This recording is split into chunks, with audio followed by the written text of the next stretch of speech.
இன்றைக்கி நம்ம பார்க்க போகிற வீடியோ வந்து இட்லி பொடி தான். நான் வந்து கொஞ்சம் வித்தியாசமான முறையில் நான் எப்படி இட்லி பொடி செய்கிறேன்னு உங்களுக்கு செஞ்சு காமிக்கிறேன். அதுக்கு வந்து தேவையான பொருளை நான் இங்கே எடுத்து வச்சுருக்கேன்.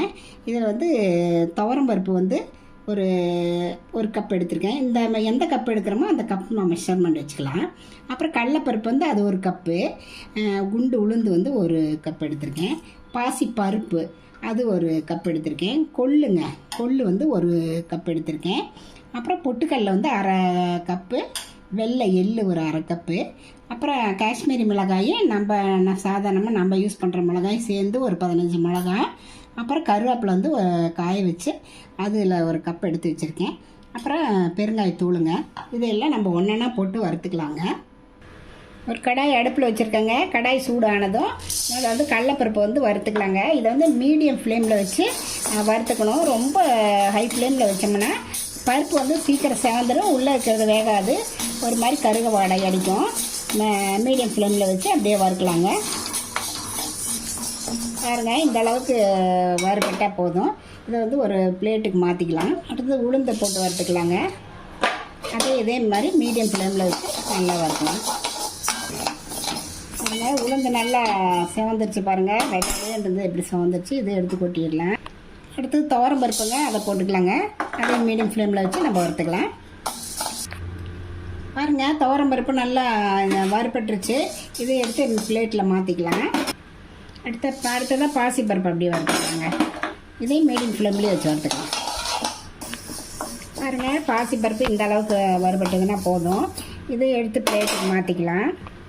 அடுத்தது கொள்ளு கொஞ்சம் சீக்கிரம் வறுபட்டுரும். அது படப்படன்னு பொரியிறப்ப நம்ம எடுத்துடலாம். கொள்ளு நல்லா வறுபட்டுருச்சுங்க. இதையும் அந்த மாதிரி பிளேட்டுக்கு மாற்றிக்கலாம். பொட்டுக்கடலை வந்து இது சும்மா இல்லை, ஒரு நிமிஷம் சூடானாவே போதும். இது ரொம்ப நேரம் வறுக்கணுங்கிறது கிடையாது. பொட்டுக்கடலையும் மாற்றிடலாங்க. எள்ளுங்க, வெள்ளை எள்ளு, அது சீக்கிரம் வறுபட்டுரும் 2 நிமிஷத்தில். பாருங்க, எள்ளு வறுபட்டுருச்சு, வெடிக்க ஆரம்பிச்சிருச்சு. நம்ம வந்து எடுத்து இதையும் கொட்டிடலாம். கருவேப்பிலை நல்லா வாஷ் பண்ணி காய வச்சு வச்சுருக்கேங்க. அது நல்லா கொஞ்சம் நேரம் வறுக்கலாம்.